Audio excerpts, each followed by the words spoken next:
The legend lives on from the Chippewa on down of the big lake they call Gitchagumi. The lake, it is said, never gives up her dead when the skies of November turn gloomy. With a load of iron ore, 26,000 tons more than the Edmund Fitzgerald weighed empty. That good ship and true was a bone to be chewed when the gales of November came early. The ship was the pride of the American side, coming back from some mill in Wisconsin.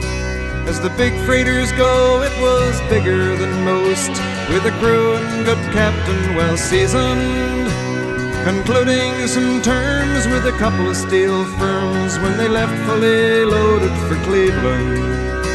Then later that night when the ship's bell rang, could it be the north wind they'd been feeling?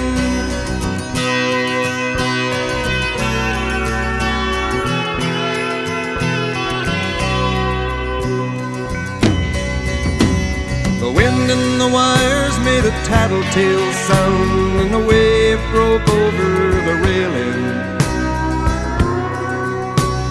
And every man knew, as the captain did too, 'twas the witch of November come stealing.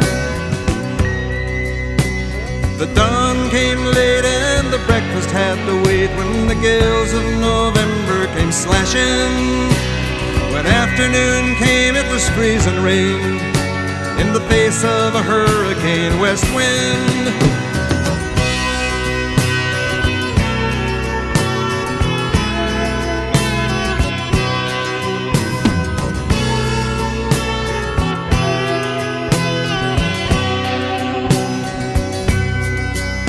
When supper time came, the old cook came on deck saying, "Fellas, it's too rough to feed you." At 7 p.m. a main hatchway caved in. He said, "Fellas, it's been good to know ya." The captain wired in, he had water coming in, and the good ship and crew was in peril. And later that night when his lights went out of sight, came the wreck of the Edmund Fitzgerald.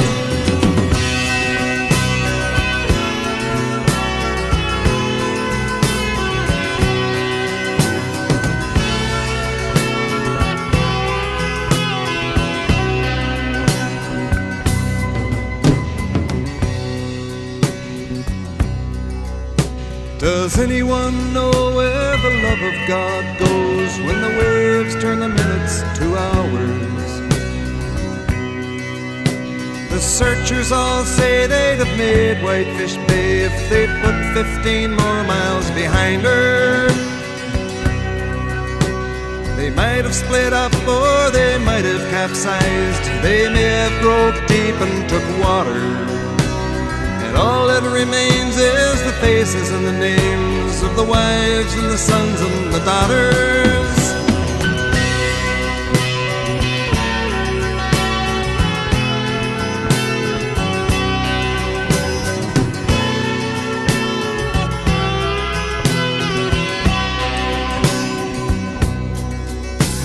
Lake Huron rolls, Superior sings in the rooms of her ice-water mansion.